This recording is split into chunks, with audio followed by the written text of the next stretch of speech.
Ladies and gentlemen, we are back with another video review. This week I'll be reviewing Godzilla Kong. I don't understand what the X is in the middle. I feel like that's maybe a very popular thing to do now, especially with stuff like Spy X Family, when it's really just called Spy Family, or do we just call it Spy Family? And it is Spy X Family. I don't know. Let me know in the comments below, because I'm very confused about a lot of animes that are coming out that just have it X right down the middle. The only anime that I know that really started that craze was Hunter x Hunter. And everyone says Hunter x Hunter, not Hunter x Hunter. So, yeah. We're supposed to be talking about Godzilla and Kong. Anyway, let's get to it. Godzilla and Kong, great popcorn fluff movie. If I were to give it a rating, I would say it's probably about 2.5, a 3 out of 5 movie. That being said, the graphics, let's get into the graphics really. Graphics were very sub-ish par. I mean, I do believe that 2014 Godzilla really takes the cake with that one.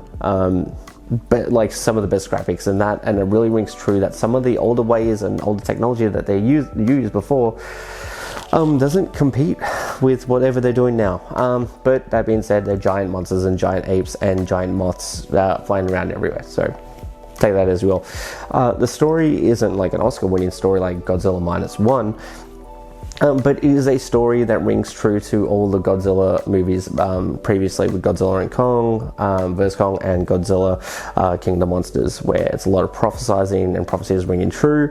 And yeah, that's really about the story, and I don't want to spoil too much, but if you have seen the trailers, you see that Kong is essentially roaming down into the subterranean Earth, and that leaves Godzilla on the surface Earth. I will say surface Earth, just Earth's surface, where he's fighting a lot of the kaiju monsters that are wreaking havoc in the world.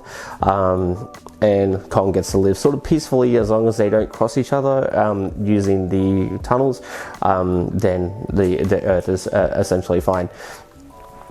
That being said, something happens in the subterranean Earth that starts this whole chain of events where Godzilla needs a huge power up, and essentially why he turns pink. And a lot of theories ringing true as to the radiation spectrum, and it kind of rings true with that, but I won't spoil as to how he gets it, but you're on the right path for whoever thinks of the radiation spectrum. You see Kong finding his people, but a little bit of spoiler, they are enslaved and they need rescuing, and he can't fight the person that is actually enslaving them, because one, he is very formidable himself, and two, he's got a secret weapon of something we've never seen yet, and I won't spoil what that weapon is, but if you have seen the trailer, something is lurking in the darkness. So that's sort of where Godzilla Kong come into play, and that's why you see in the trailers that they've sort of teamed up. They do have a mini fight in the third act of the movie, and I want to ask you guys, who do you think should win? And if you have seen the movie, yeah, you know, don't spoil it, but comment comment anyway. But yeah, so that's sort of the subject of the movie. Now, the humans involved are like, you know, the same monarch people.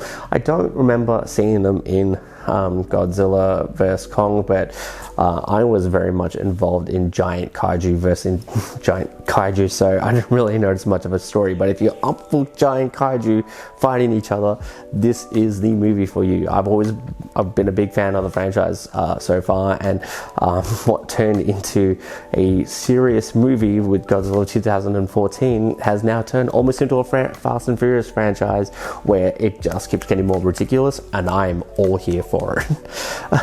That being said, I would recommend going to see Godzilla Kong. It is a fun movie.